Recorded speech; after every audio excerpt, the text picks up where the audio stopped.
Hello students, कल हमने किया था घटती सीमांत उपयोगिता का नियम और उसमें हमने सबसे पहले घटती सीमांत उपयोगिता के नियम का अर्थ किया था। फिर उसके बाद एक परिभाषा की थी मार्शल की। उस परिभाषा के आगे क्या लिखा था, अन्य बातें समान रहने पर। तो मैंने आपको कल भी बताया था कि जब किसी नियम के अर्थ या परिभाषा में ये शब्द लगा होता है अन्य बातें समान रहने पर, ये शब्द उस नियम की मान्यता की ओर संकेत करते हैं, उसकी सीमाओं की ओर संकेत करते हैं। कहने का मतलब ये नियम तभी लागू होगा जब हम इन चीज़ों को स्थिर मान लेंगे। तो मान्यताएं, आज हम यही टॉपिक ले रहे हैं, घटती सीमांत उपयोगिता नियम की मान्यताएं या सीमांत उपयोगिता ह्रास नियम की मान्यताएं। कहने का मतलब ये कुछ मान्यताएं हैं, अगर इनको हम मान लें तभी ये नियम लागू होगा। सबसे पहले है मात्रा व गुण में समानता। तो इसमें हमने क्या पढ़ा था कि सीमांत उपयोगिता नियम में जब व्यक्ति एक के बाद दूसरी इकाई का उपभोग करता है तो अन्य इकाइयाँ दूसरी, तीसरी, चौथी इकाई जो है वो गुण और मात्रा की दृष्टि से जो है वो समान होनी चाहिए। मान लो फॉर एग्जाम्पल, पहले किसी व्यक्ति को प्यास लगी है, हमने उसको गर्म पानी का गिलास दे दिया तो उसको कम संतुष्टि मिलेगी, प्यास नहीं बुझेगी। लेकिन उसको हम नॉर्मल पानी देते हैं, सही, ना ज़्यादा गर्म ना ज़्यादा ठंडा, तो उसकी प्यास बुझेगी। तो क्योंकि हालांकि नियम के अनुसार तो दूसरे गिलास की सीमांत उपयोगिता घटनी चाहिए थी, लेकिन उसकी जो है गुण एक जैसा नहीं था। पहला पानी का गिलास गर्म था, दूसरा नॉर्मल है, तो दूसरे की उपयोगिता आवश्यक रूप से बढ़ेगी और ये नियम लागू नहीं होगा।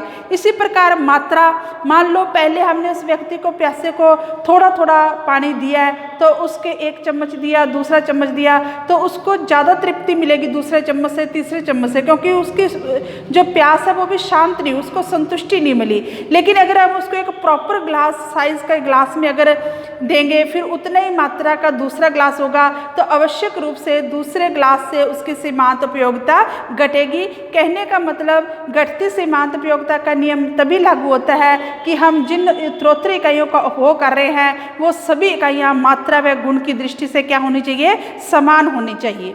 सेकंड पॉइंट है उपभोग की इकाइयाँ उपयुक्त होनी चाहिए।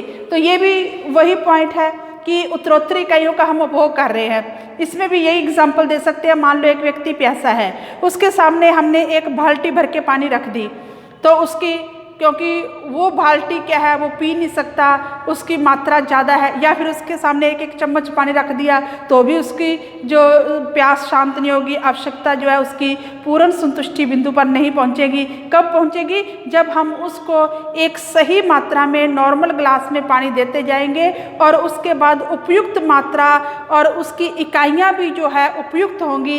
यानी एक गिलास, दूसरा गिलास, तीसरा, ऐसा नहीं है पहले बाल्टी भर के पानी दे दिया फिर दूसरा गिलास फिर बाल्टी भर के, ऐसा नहीं है कि इकाइयों का साइज भी उपयुक्त होना चाहिए।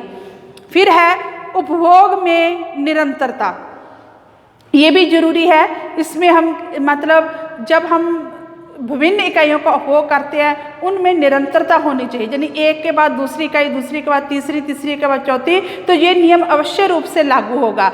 मान लो अगर निरंतरता नहीं है, मान लो कोई व्यक्ति भूखा था, उसने पहले एक चपाती सुबह खाई, दूसरी चपाती दोपहर को खाई, तीसरी चपाती शाम को खाई, तो नेचुरली उससे पहली से भी ज़्यादा संतुष्टि मिलेगी, जो दोपहर के खाए उससे ज़्यादा, उससे भी पूरी संतुष्टि मिलेगी, और तीसरी शाम को खाए उससे भी। लेकिन अगर ये तीनों चपाती वो एक समय में खाता है, मान लो सुबह खाता है, दोपहर को खाता है, पहली चपाती खाई उसकी थोड़ी सी भूख शांत हुई, फिर दूसरी खाई और भूख शांत हुई, तीसरी पे वो हो सकता है पूरा उसकी भूख जो मिट जाए और उसको पूरा संतुष्टि बिंदु हो जाए और उसके बाद जो उपयोगिता घटेगी। तो कहने का मतलब ये नियम तभी लागू होगा जब जिस वस्तु का हम उपभोग कर रहे हैं उसमें निरंतरता हो, टाइम गैप ना हो।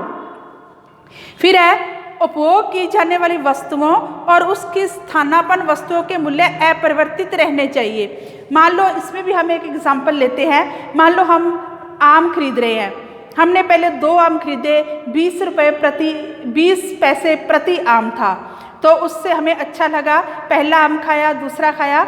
लेकिन तीसरा अगर 20 पैसे के हम खरीदते थे तो हमने पहले 2 खा ले, तीसरा खाएंगे वो हमें अच्छा नहीं लगेगा। लेकिन मान लो वो जो तीसरा आम है वो हमें 10 पैसे का मिल रहा है तो अवश्य रूप से हम उसको खरीदेंगे, क्योंकि हमें सस्ता मिल रहा है, हमें शांति मिलेगी, हमें संतुष्ट हो गए कि चलो ये सस्ता मिल गया।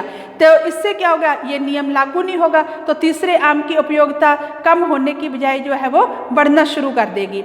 इसी प्रकार स्थानापन्न वस्तुएं, जैसे चाय और कॉफ़ी, हम चाय पीना पसंद करते हैं लेकिन उसकी कीमत लगातार बढ़ रही है। लेकिन 1 कप चाय पीएंगे, दूसरी पीएंगे तो नेचुरली उसकी सीमांत उपयोगिता घटेगी। लेकिन दूसरे कप की जगह हमें कॉफ़ी उससे सस्ती मिल जाती है तो नेचुरली हम उसको पीना पसंद करेंगे और हमारी उपयोगिता, क्योंकि हमें वो सस्ती मिली है और हमें अच्छी लग रही है, तो उसकी उपयोगिता जो है बढ़ेगी।